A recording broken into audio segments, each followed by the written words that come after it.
And welcome back to figure painting with Blender, the Demon Queen figure.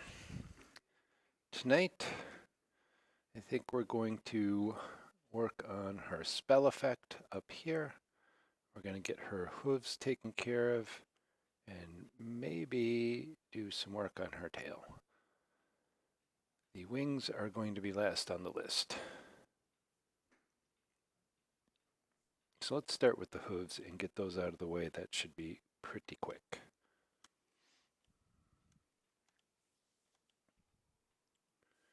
And we've got actual edges with the dress here.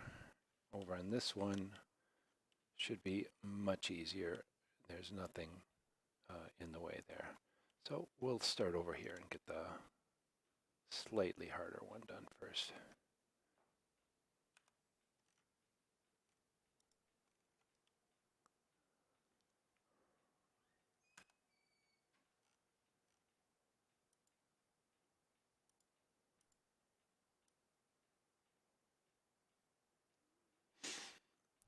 On one of the upcoming streams and videos, we will be exploring the new version of Blender. 3.0 has been officially released. We're hopeful that there aren't a lot of UI changes, because between the last version and this version, there were a lot of them, and it basically required learning the software all over again. But we'll see how that goes when we get to it.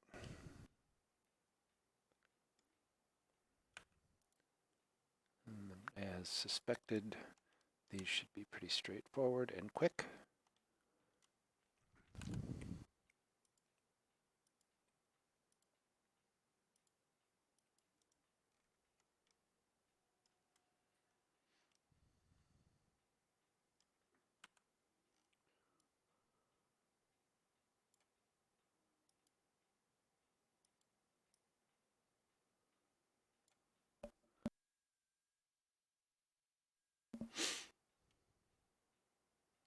And we got some ragged edges here. This is from where we cut away the stage for the figure.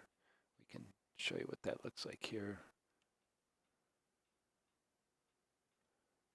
If you hadn't seen that video on how we do that, you can go back and check that out on YouTube. But it's just easier to do a lot of different things, like the feet, whatever figure you're working on, and things like up and under and all around the bottom. It's just nice not to have that big block of figure right in front of you when you're working on it. So it's easy to select out and turn on and off. So we're all about things that save us time and effort.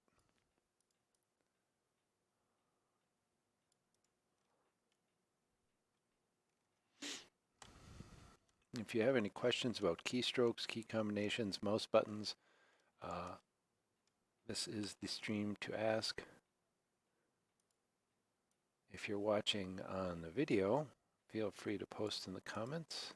And as soon as I see them, we'll go into the various key combinations and mouse combinations, which really are what make the difference between making this a very horrible procedure and something that is actually quite doable.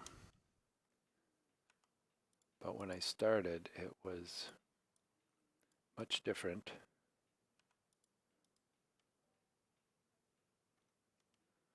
I've got some minor artifacts here from the stage, which I did not see earlier. I'm going to unselect those.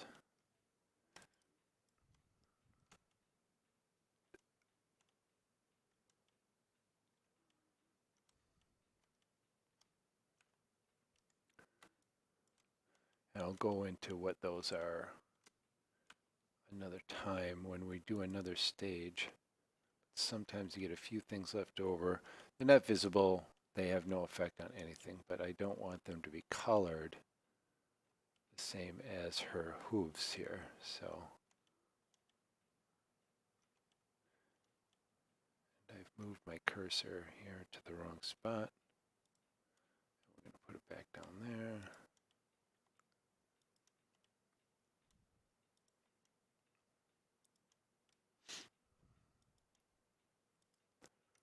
That's close enough for now. And oh.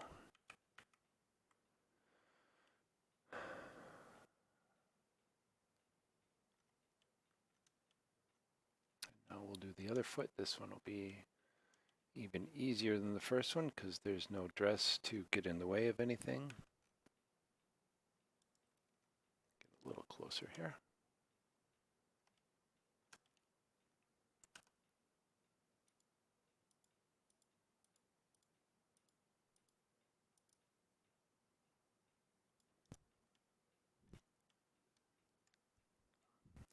We've run into the bottom of our dress, so we'll zoom past that. Remember, we are working in 3D space here. So if we get inside of something else, maybe they got to move our viewpoint or zoom our viewpoint till we're out of it.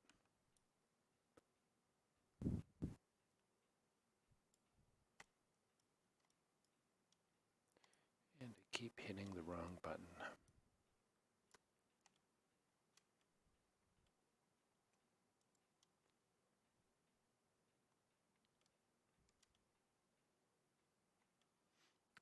Stand by for a second while I'm going to reposition this centering caret here.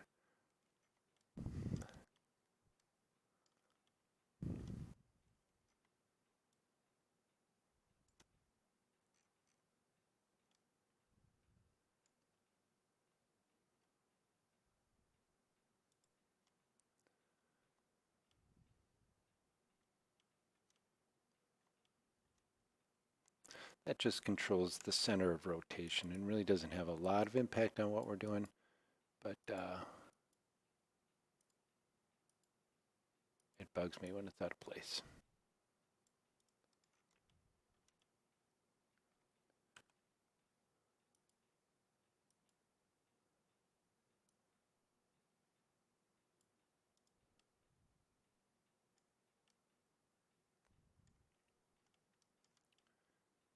We're going to do, now that we're just about done here, we're going to take this time to do a little bit of extra detail work on these hooves.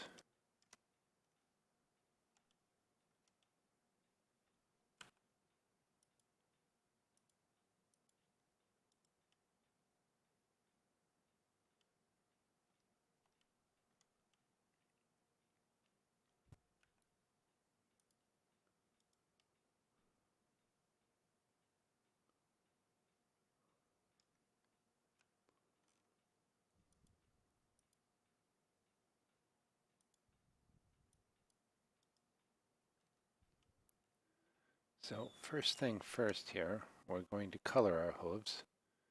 Not even sure, I think they're going to be a darkish brown.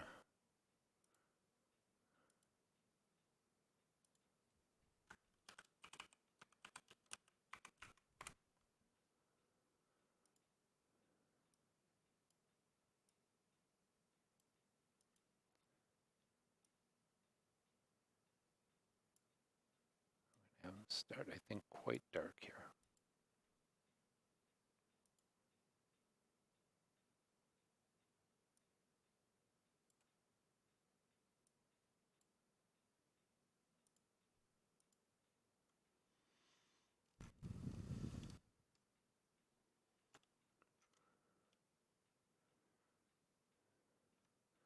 All right, so I said we're going to do a little extra detail work down here. And what we're going to do is we're going to make her skin a little bit darker right around these edges. Let's take a closer look here. I don't think I like the way this looks. Yeah, we missed something here.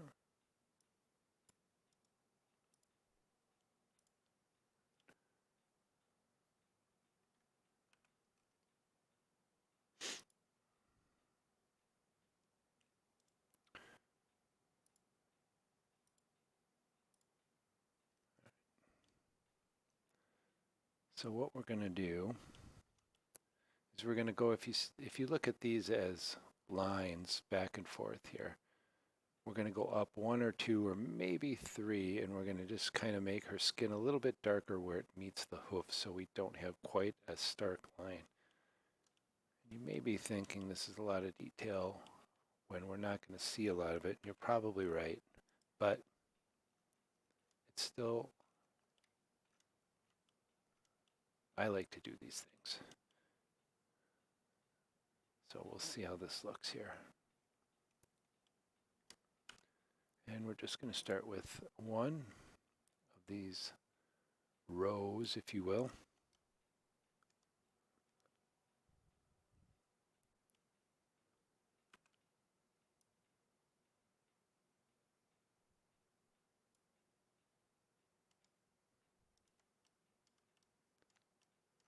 And we're going to follow along the line of the hooves, and then right back around the other side.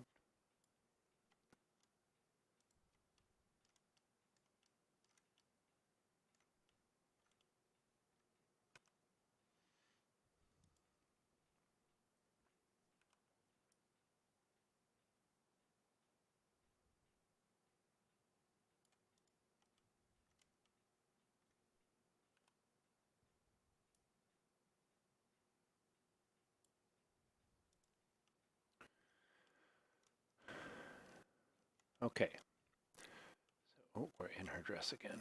Let's get out of here. Now you can see our select line. So what we're going to do here is we're going to do, and we're just going to call this part of the hoof just so it's easy for us to remember and identify what's going on when we want to adjust this, or if we want to adjust this.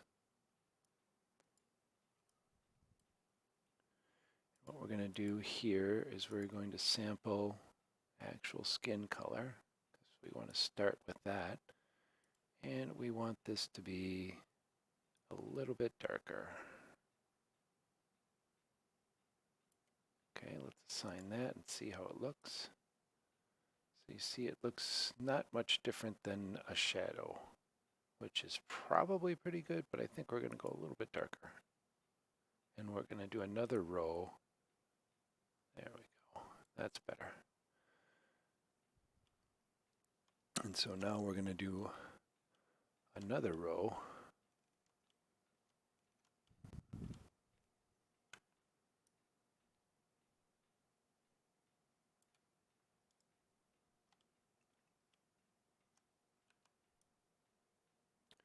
And we'll do this one somewhere between that new color and the actual normal skin, just to kind of fade that in a little bit.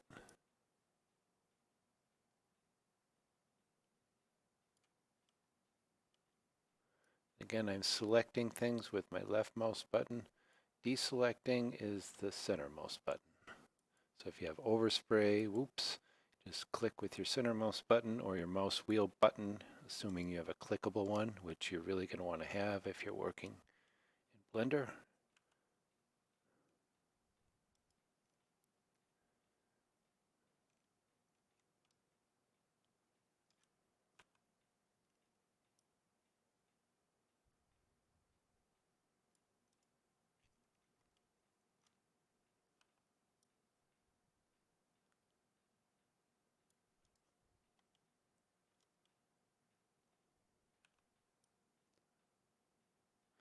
You may say, oh, this just looks like racing stripes. Well, yeah, when we're as zoomed in as we are, you're probably right. But when we zoom out and when she's viewed at the type of scale that she's normally going to be viewed in, you won't see those distinct lines there at all.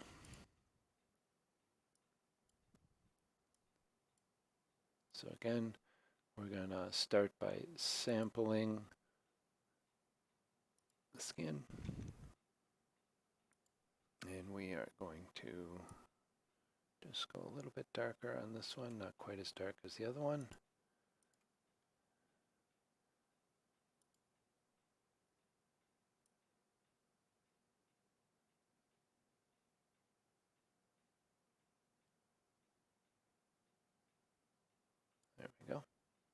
Get a little bit of contrast there.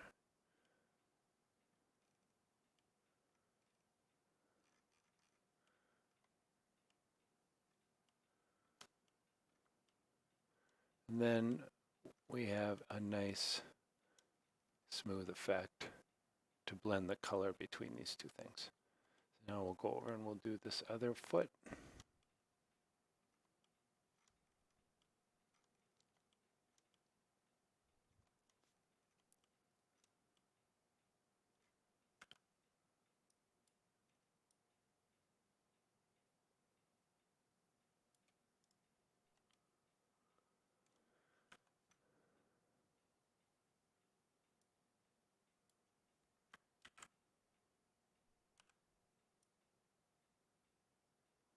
And you saw I misselected there. Control Z will undo, as in most Windows applications.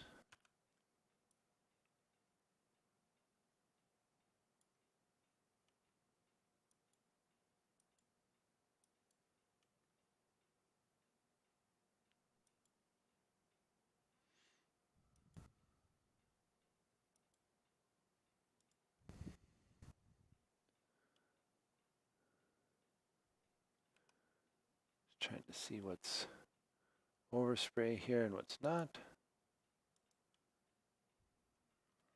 And these are some pretty fine details we're talking about at this point, but we're going to get them right. That's one, and then this will be the second row that goes up here. When we do the second color, go over here and finish this one.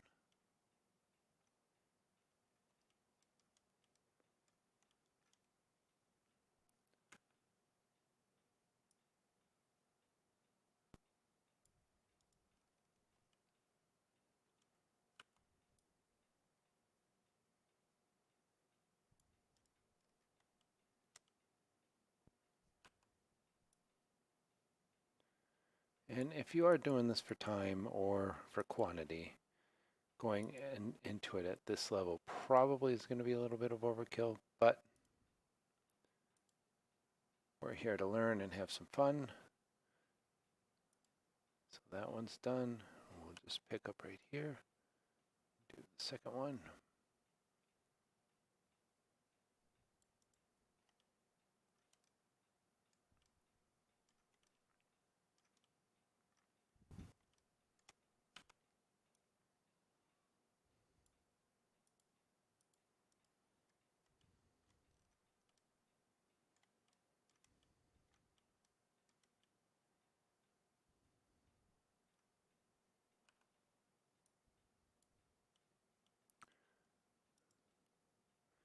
I don't want to zoom in too far because I want to visualize what I'm selecting here. You get in too far and sometimes you lose context on what you're trying to do.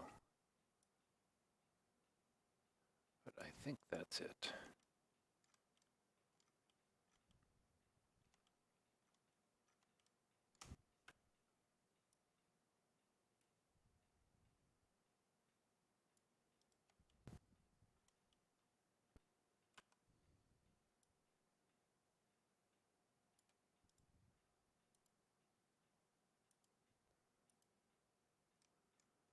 Okay.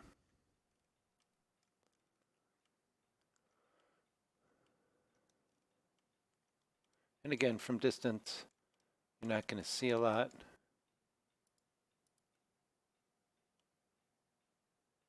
But it is a nice little detail.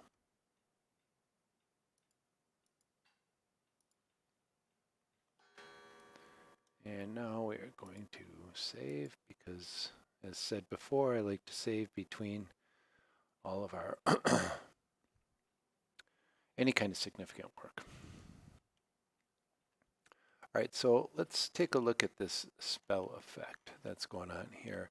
And I think what they called it on Hero Forge was tendrils, which I kind of like. And I'm thinking kind of some sickly green here is going to be an effective color for this. And I think we'll start by doing everything a single color and then look at doing something like these areas here in slightly darker or lighter shades of green, and we'll just kind of go with the flow and see how it feels.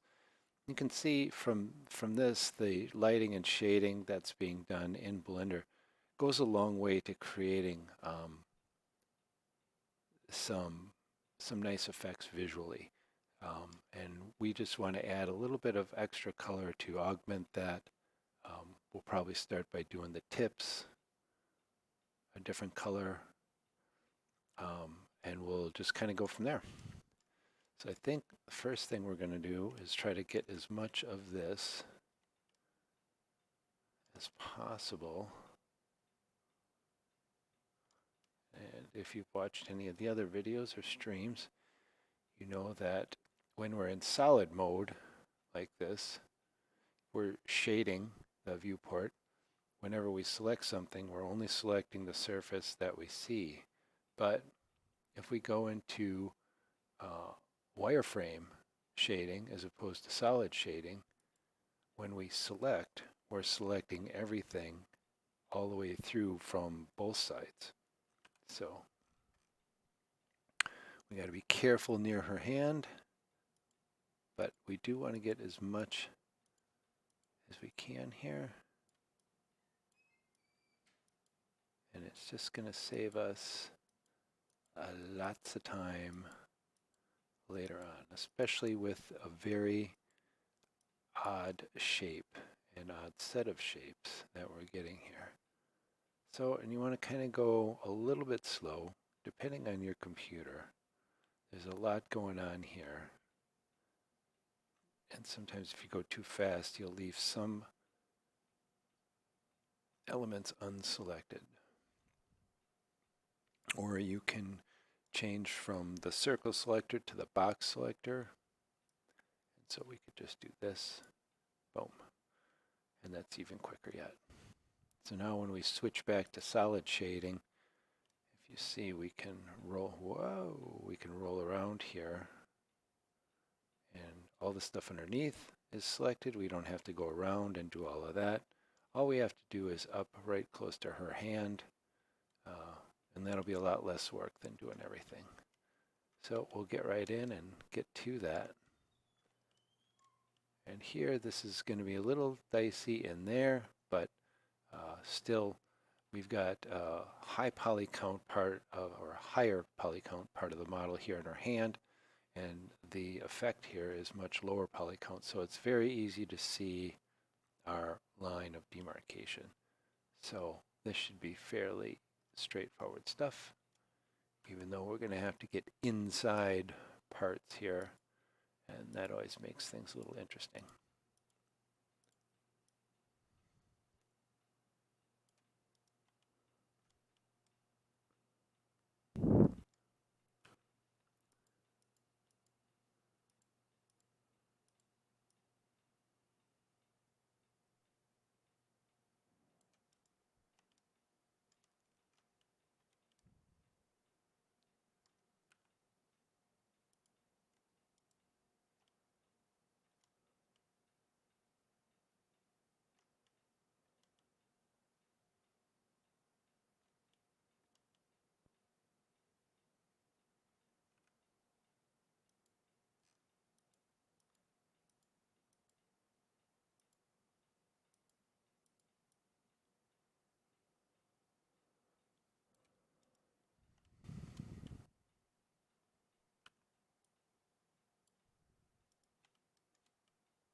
Get a nice close-up of her ring that we did a couple of streams ago. We're going to probably have to get something on the other side there, but for right now, we'll focus on what we can see.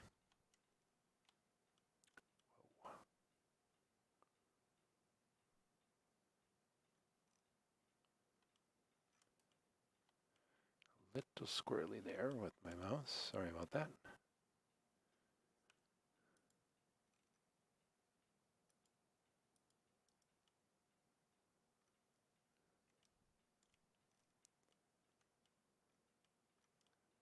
as suspected.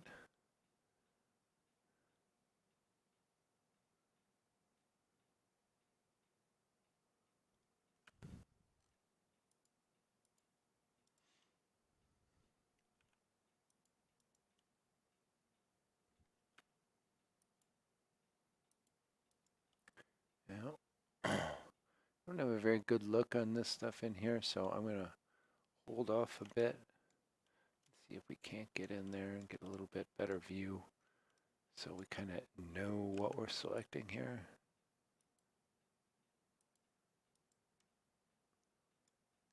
Again, the same thing there. This, I'm not exactly sure what it is, so we'll get the stuff we know, and then we'll see what we can see from there.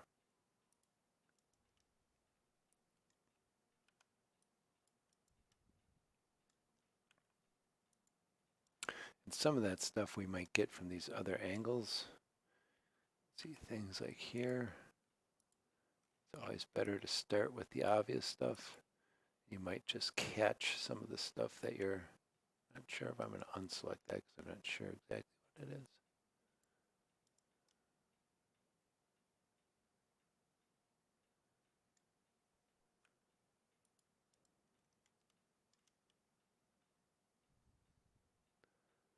Again, if you were here last night, we went inside there, and you can see we've missed a bunch of her fingernail down here.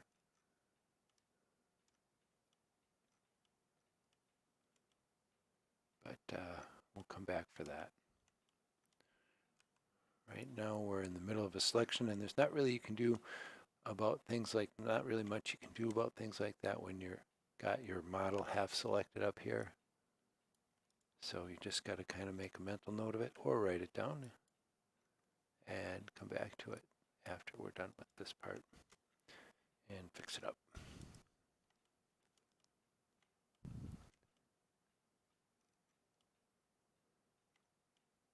A lot of this stuff, it's hard with reflections to tell what you've got and what you don't got. So we may want to change the color on those claws or fingernails to kind of make it a little easier to see without all the reflection.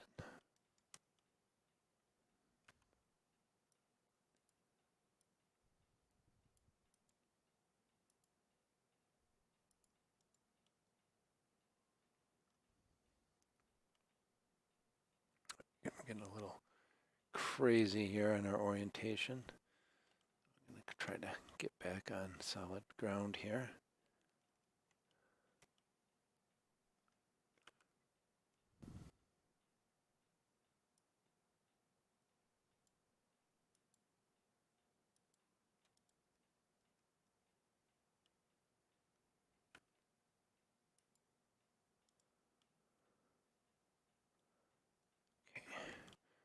Now what we're doing is we're really kind of getting in under her hand here.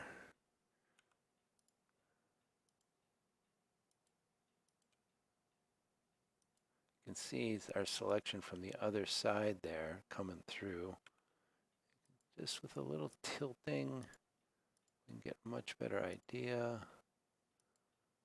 what's going on here. We can zoom in further. When we get in like this, you can see we're going behind in the model there, so it gets very touchy once you get in this deep. But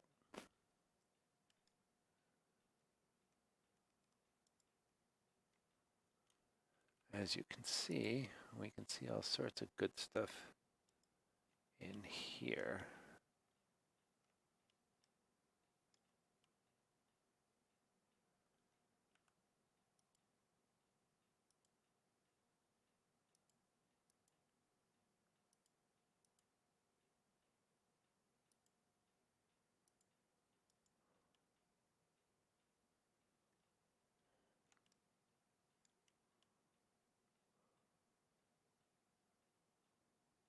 And I don't know, this might actually be finger.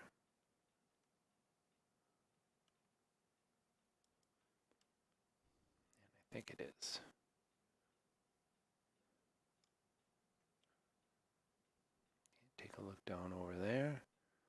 looks pretty good. Let's come out and take a look from a little further out and see what we can see here.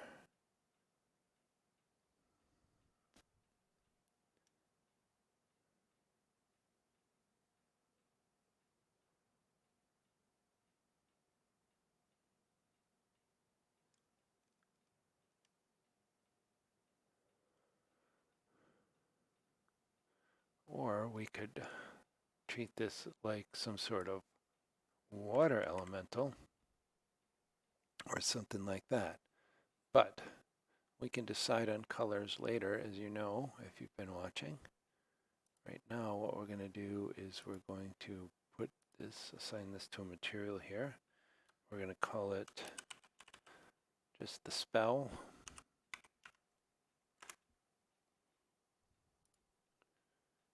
And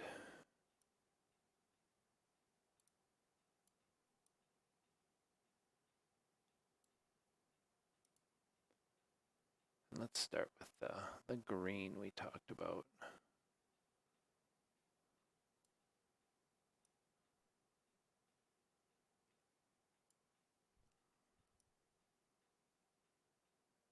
Kind of a sickly green. Let's see what that looks like.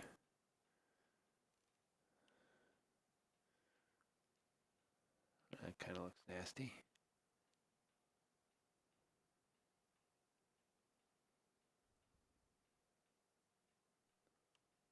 All right, so let's save that. And let's start now. We've got 3 of these individual tendrils here. And if we look at the tips of them, each of them have like a very distinct structure. So I think what we're going to do is try to isolate those, and then we can do something new with that. So we're going to try a different selection technique here. Let's see how this works. So let's do this. We can do Control Plus, which is a select more, and see where this goes. I think we can go at least up to like here and here. So we can go plus, plus, plus, plus. Let's try that now. So I think we're going to make this line here.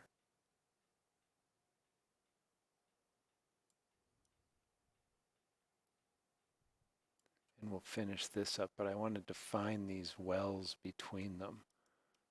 So if you look at this, this one is going to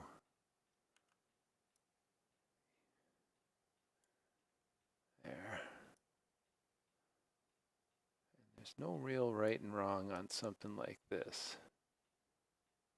You just kind of gotta go with it.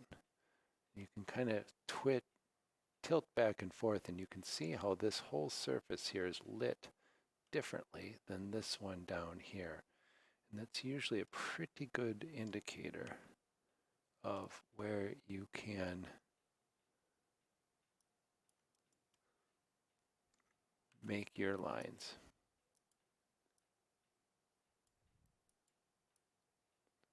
And we'll do the rest of this in a second. But getting these wells properly established here, I think, is going to be, and I don't know, maybe I'm still up too far.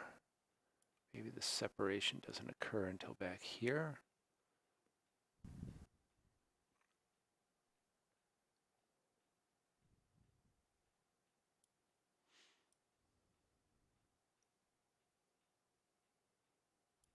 On that one anyway. And then this one's got much more of a clean separation here. I think this here and then up into here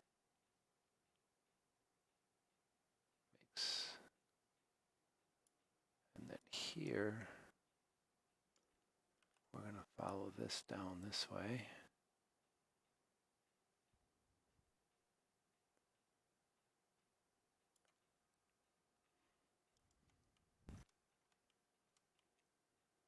Okay. Then again here, this is again very clean line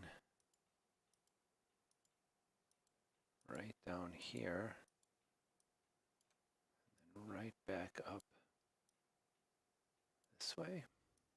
Yes. Well, we'll see in a minute.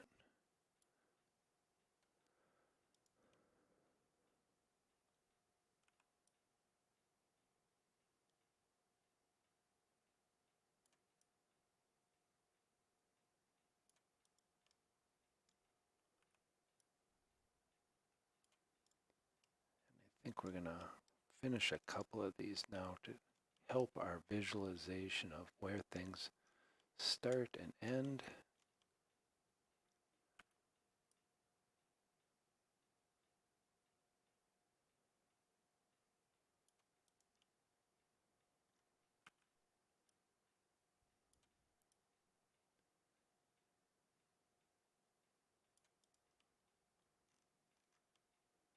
Okay, so you can see this tendril here is very well defined now. Easy to see. And the question is, you can see we've got this one, I think, is what I would call a secondary. It's kind of coming out of here. We're going to focus on this, everything that comes directly from the point. And again, I think this is secondary to that. I think this one is very clean. So we're going to finish this one up.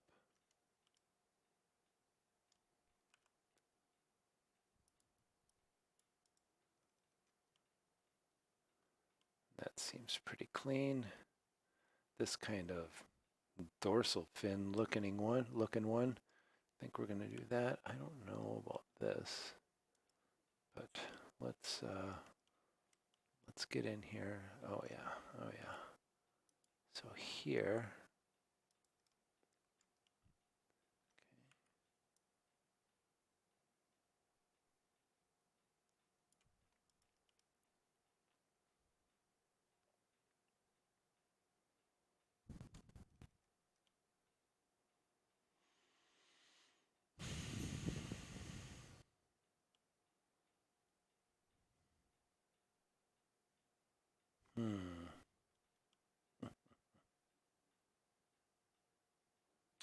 yeah, this one definitely is part of this primary structure here. And so is this one. These will all be blended together, I believe.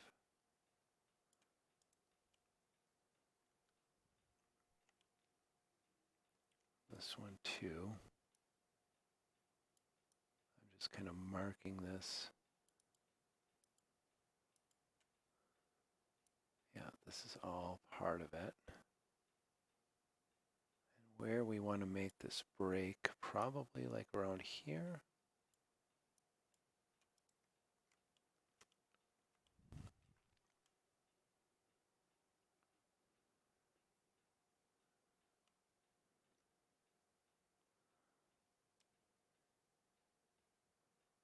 And maybe we went a little far here, not sure. Let's round that one in. Get our dorsal fin looking dealio here.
down at least this far.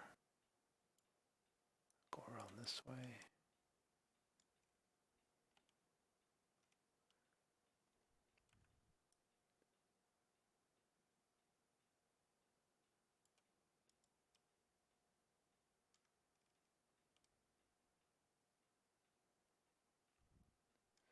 So the question is, do we want this to come up here?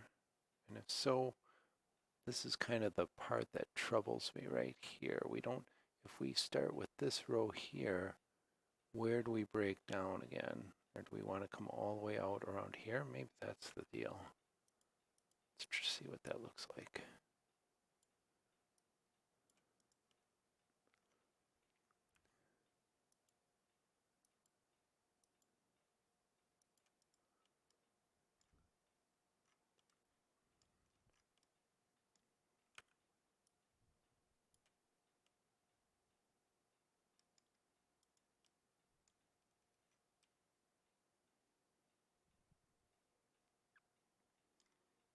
Okay.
We're not going to do too much here. We're just going to bring it out a little bit because we don't have super defined lines here. I don't want to make the contrast super huge. Now, is this what we want?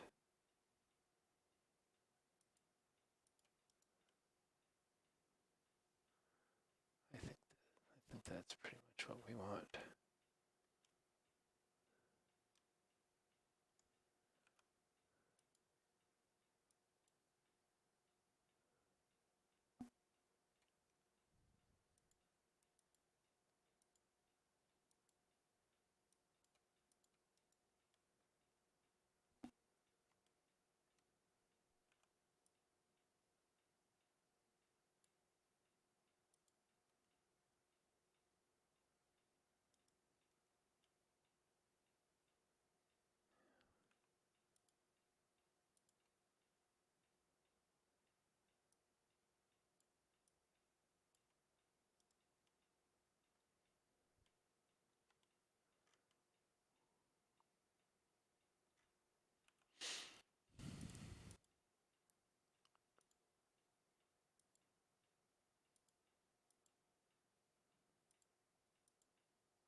All right.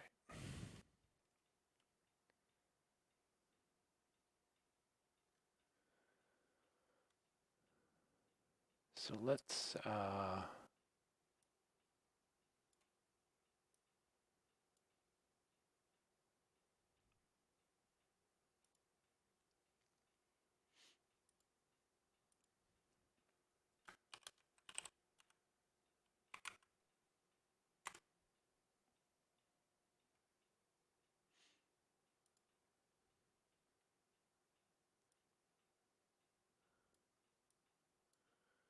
so for our color, we're going to grab her skin.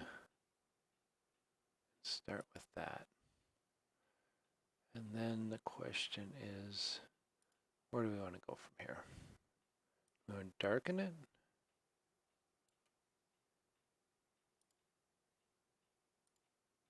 Ooh, too dark, right? I think that's too dark. That looks a little better.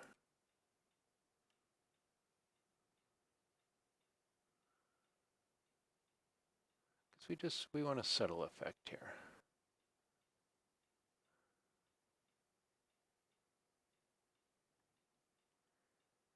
And I think another thing I want to do with her tail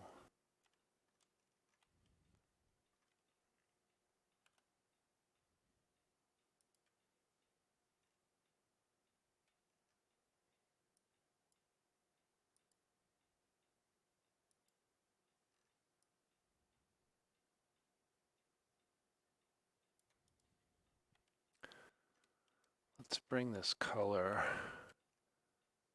right down the center line to kind of break up the color of the tail a little bit and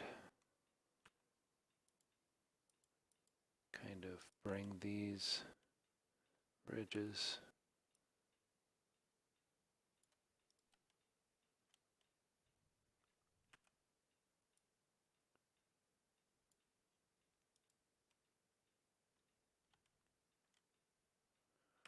and we'll start by bringing this all the way down here. I hope it doesn't look like a race car stripe.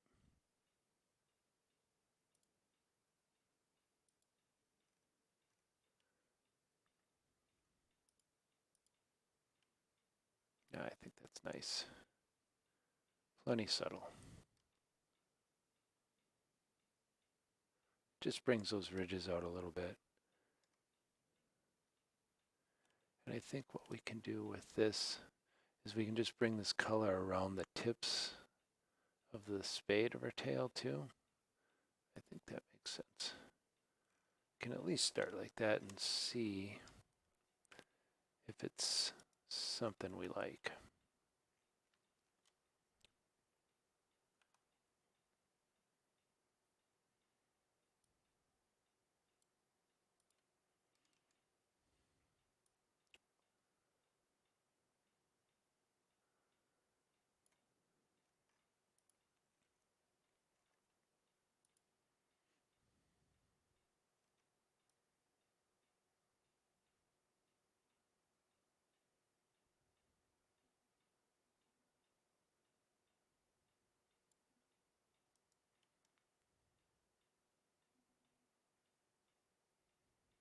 Hmm.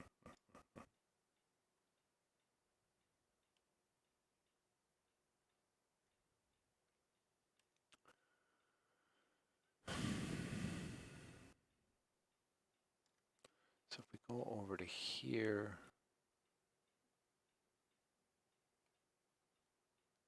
this.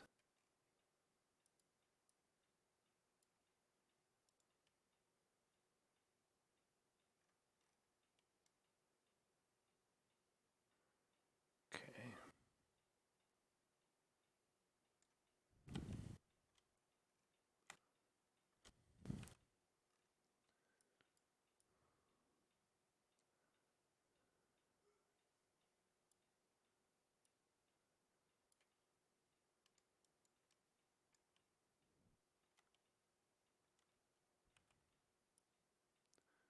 We'll see what one row looks like here on this underside.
Yeah, I think I like that.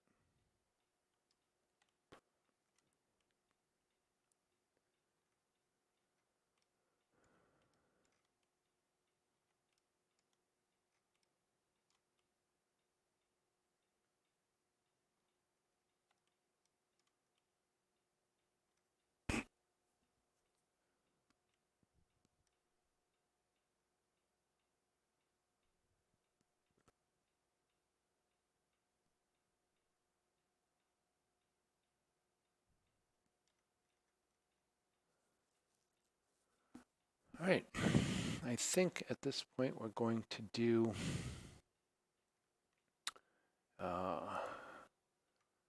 we're going to do these belts and then see where we're at after that. So it looks like we've got kind of a rope braid around here with some sort of fastener on both of them.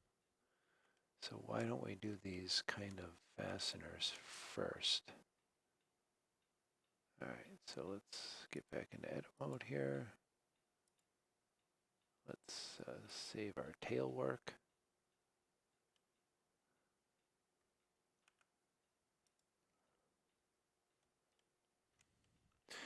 And if you missed the first part of this video, we had all sorts of fun with this braided belt rope thing. And so you can see some of our edges up here are a little wonky as far as what's what. And outside of getting this up close and personal, there's no real way to tell what's going on here. So we are just going to wing it. And we will back out of the zoom at some point here. And we will take a look at it and fine tune it from there.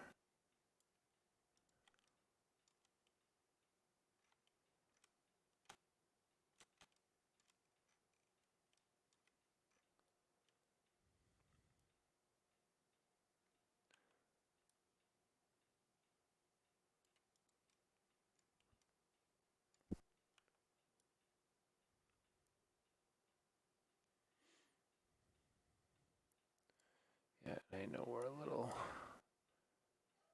off the reservation here, but again, we will zoom out and clean that up in a bit.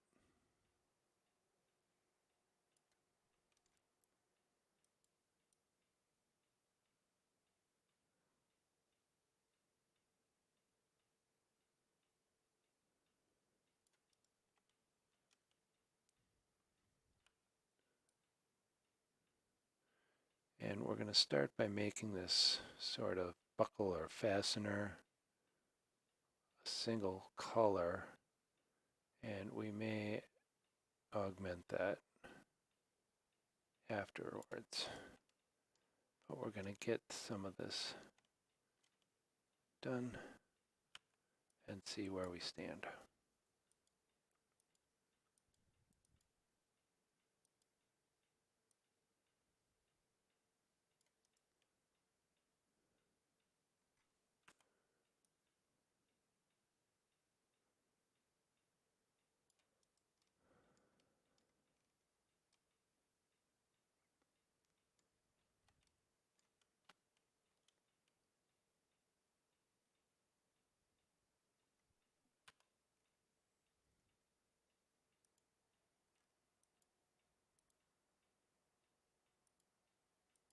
Because as we found when we were working on this the first time, these edges are very poorly defined in the model, and we could spend months, well, certainly hours,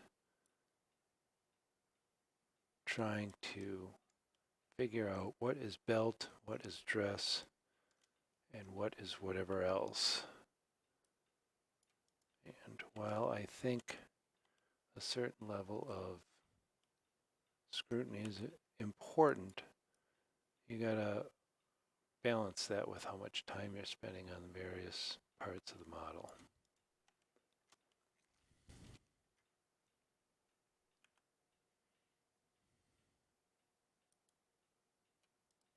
See, and this, see, we've got a really funny line. This nice clean line that comes right down here, just ends very nastily. So we're not going to fight it.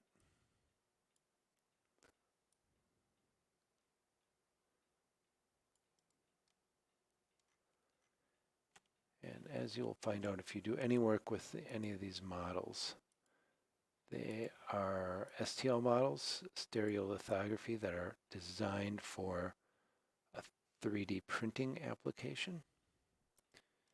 We're using them for our own purposes. And Hero Forge, not interested in giving us a decent model to work with, unfortunately. Again, I have no idea what that is. We're going to leave it as part of the belt. I just don't think that it's fastener. So let's so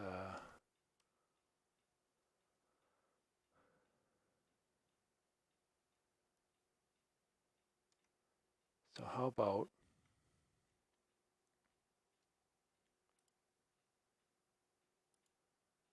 we're going to call this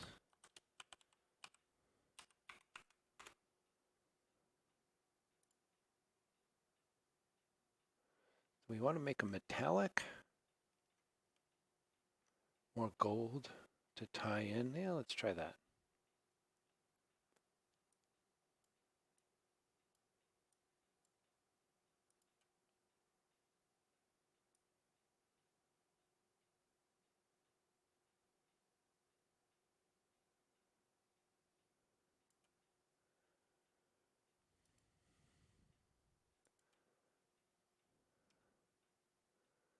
See, and as you can tell from here, any of those goofy edges or whatever, there is no seeing any of it.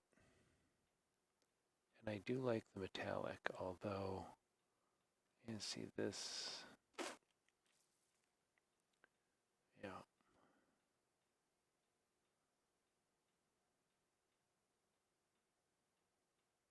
All right, well, we're going to keep that for now. Again, very easy to change once you have these things selected out, isolated, and identified. So we're going to save that, and we're going to do the rest of these ropes and get this off of our to-do list.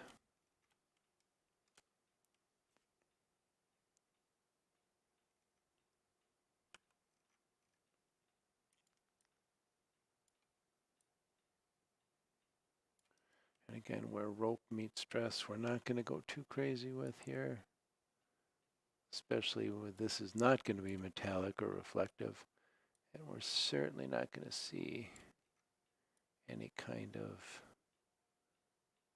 anything when we get to a normal zoom level.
And I think we're just going to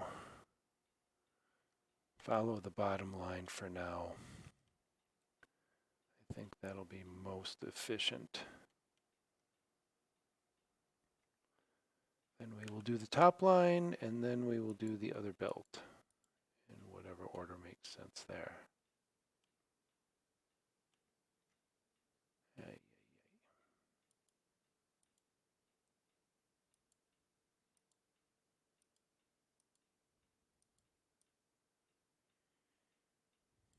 Ooh. Is that?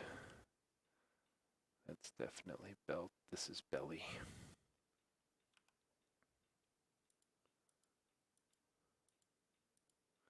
But I do want to get as much of this other business as possible while we are here.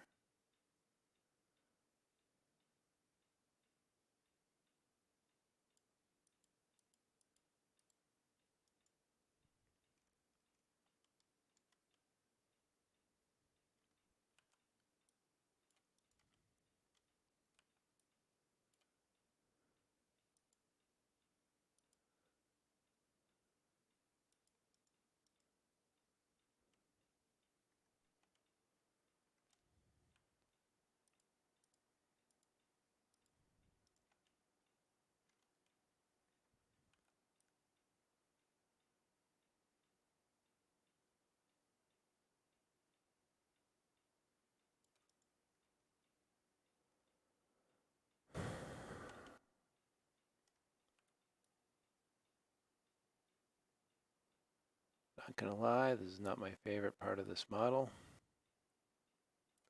but we'll get done with it soon enough.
And when we're done with her, we're gonna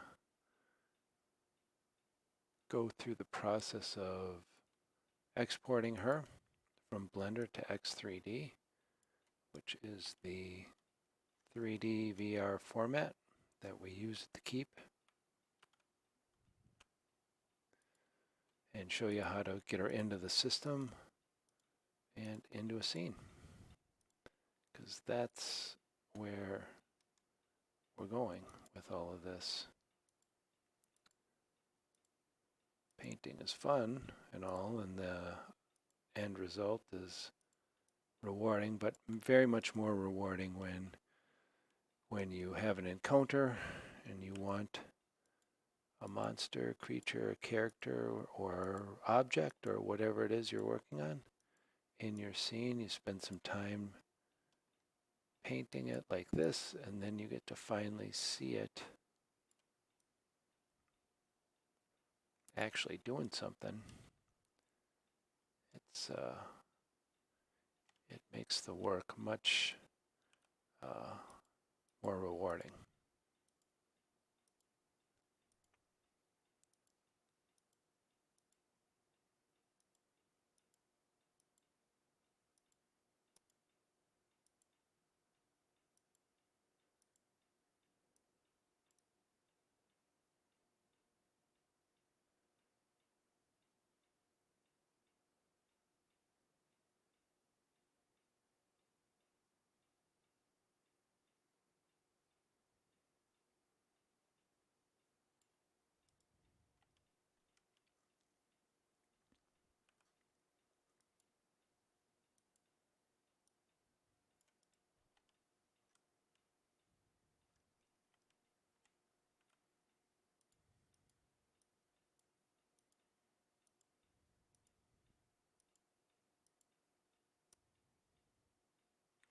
If you want to see some of that, I've posted a couple of different models to Twitter from their all gray raw input stereolithography format when they come into Blender to begin with,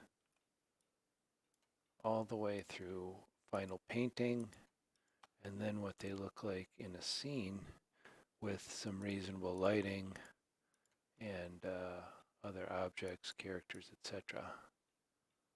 Much different effect than just seeing it here without really, I mean, there's lighting obviously, but not like meaningful lighting.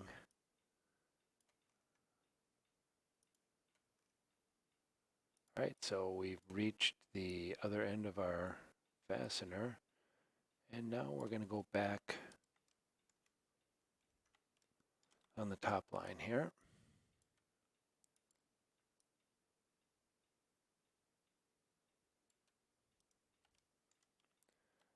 This one should go a little quicker because we've got a lot of the bulk part of the belt done already.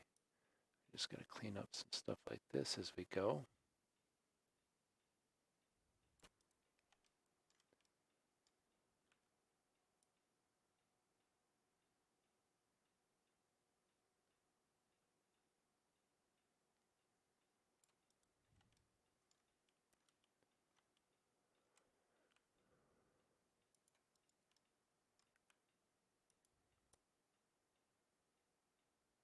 Much like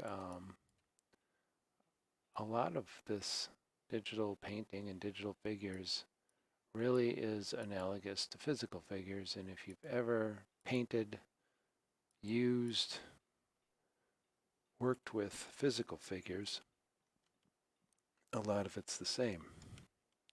Sure, you can use unpainted minis in your game. I did it for many years just because I didn't have a choice, and they do the job just fine. But much cooler, much more fun when you've got some good figures, well painted, whether you do the painting, someone else does the painting. I have a ton of the D&D figures that were made for the miniature game, but also obviously have crossover for the role-playing game. Much better effect when you've got nice figures, nicely done. And it's the same here. While it would be nice if places like Hero Forge, and maybe someone will one of these days, let us export already painted figures so that we can bring them into the system, and painting becomes more of a kind of a fun thing that you do when you want to have a custom figure, but you don't have to do for every figure that you want to use. Not only is there a time element there, but just a convenience element.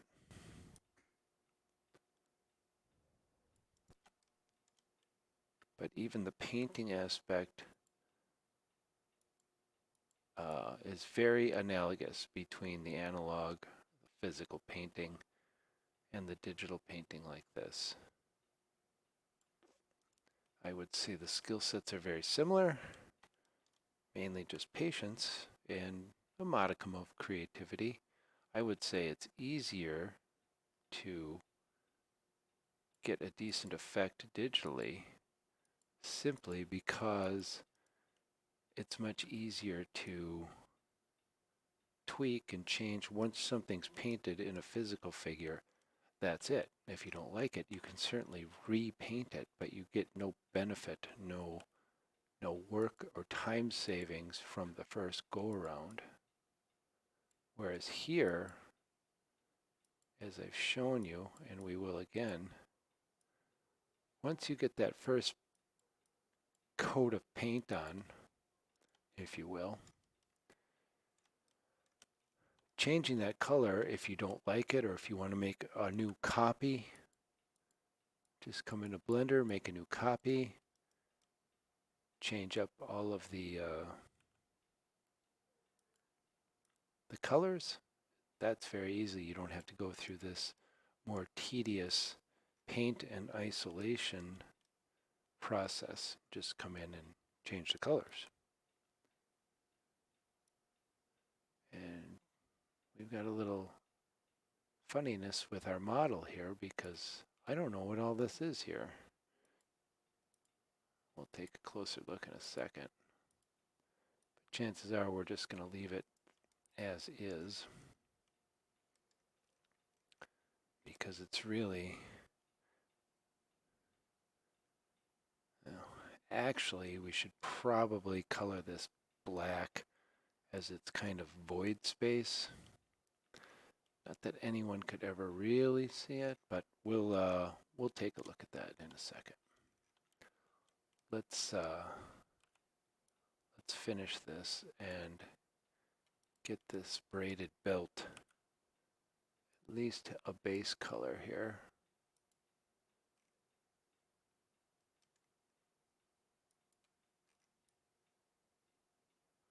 All right, so let's zoom out a little. Let's just go around, make sure that we don't have any horrible misses. I get some random overspray up here.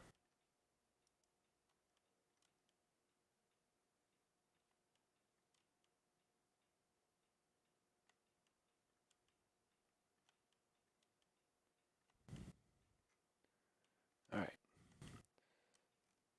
So let's make this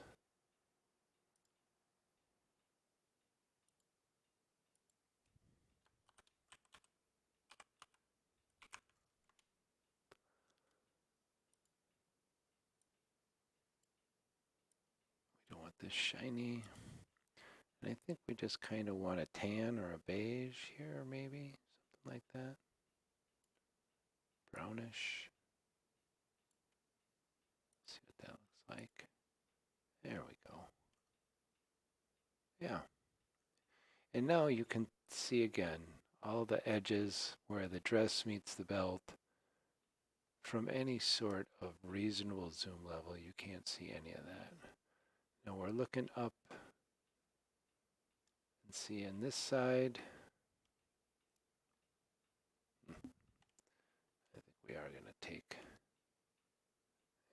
see, that's what I was talking about. I wanted to take this row here, but you can see that that goes all the way around there. Yeah, that's just not right. Okay, anyway, sorry.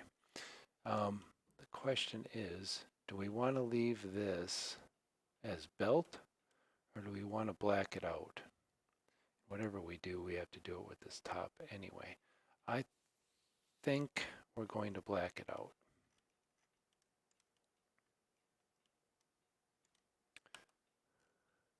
There are a lot of times in these models where you have what the model has solid, but really is a void. And I tend to prefer to black those things out.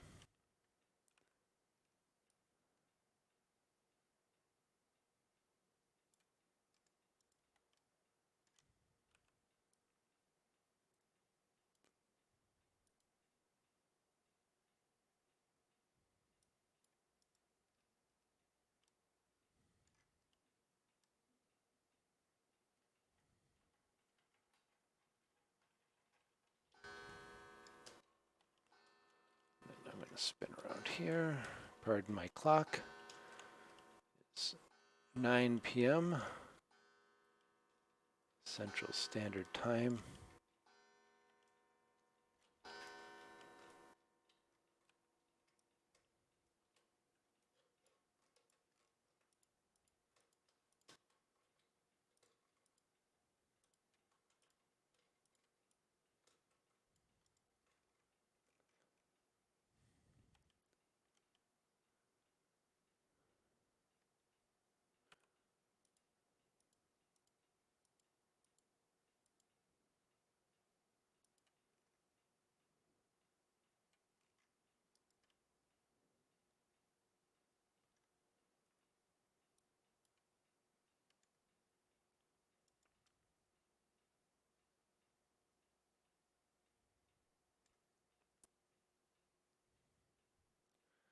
So on most of my figures, have a material I just call void. And we want it to be flat, no shiny, no nothing, no color, and all the way black. Assign that, deselect. And now, much kind of harder to see at a glance that there's anything even there. We could even do something like half belt, half skin, but we're going to leave it like this for now. And we're going to save this.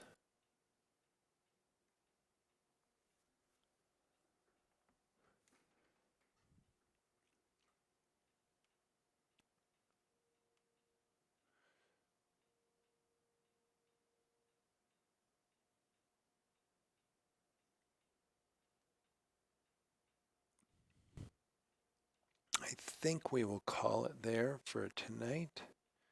Got some good stuff done here. We want to take this and see.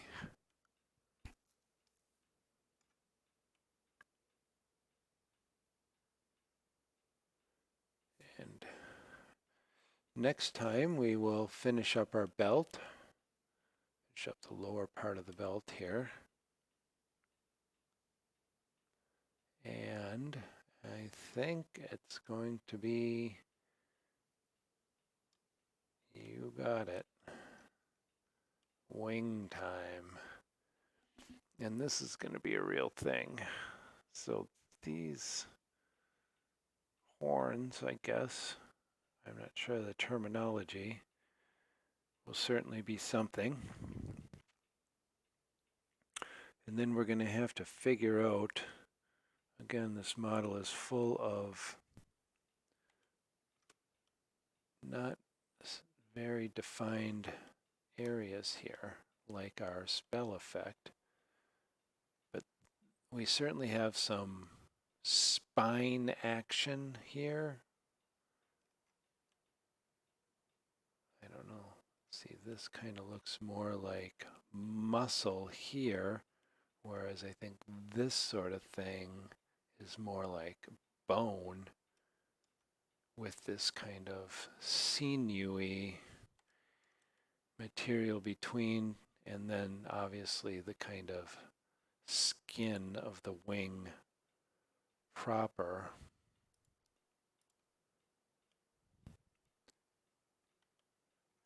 Very much the same on the other side here, front face. We got horn, horn, horn, horn, horn, and then I don't know, probably a bone, bone, bone, bone, bone, bone. Then what's this? And this is not bone here. This is going to be some sort of, you know, tendon or ligament or whatever.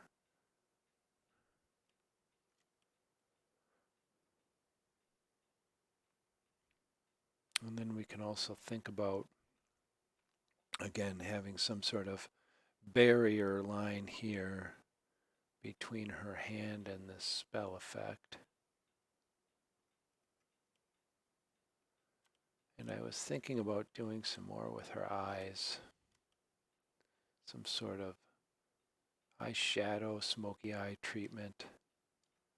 We'll see.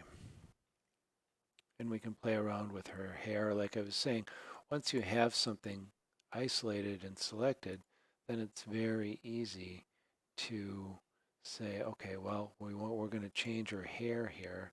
Let's lighten this up. Well, we don't want her to gray hair. White hair, she looks pretty silly there. But if we wanted to have more of a blonde type of thing, I don't think that's where we want to be. Or just kind of a brownish.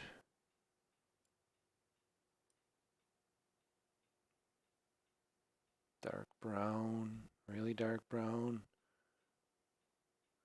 Again, very easy to come in and change and manipulate those types of things. Kind of a redhead, that's not going to work. Certainly don't want green hair, blue and purple hair. None of that's really going to work. So we're kind of really on the brown or just, I guess really we could do a blonde type of thing. I don't think that works for the demon though. I think we're more on a brown or just the black. See, there's a lot of black though. Her lips are black. You know, and if we want to look at her lips, we could certainly do more of a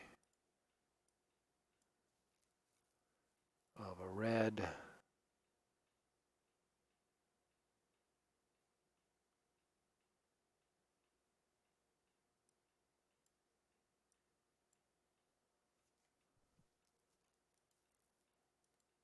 I want to tone that down just a touch. That's actually not too bad. Kind of matches the nails.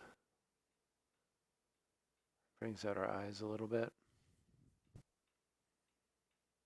I think I like it better with the black hair like that. Not sure about this sword dealio here. I think those needs to be darker.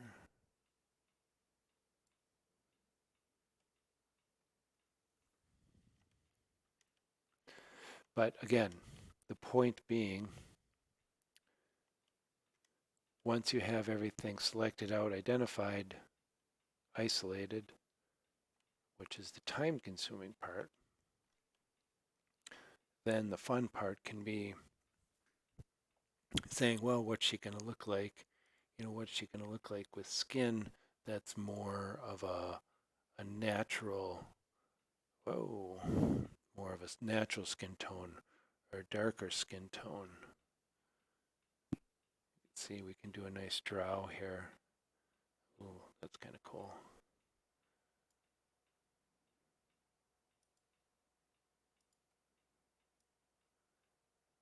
Yeah, I think we're going to have to do a drow at some point. That's pretty cool.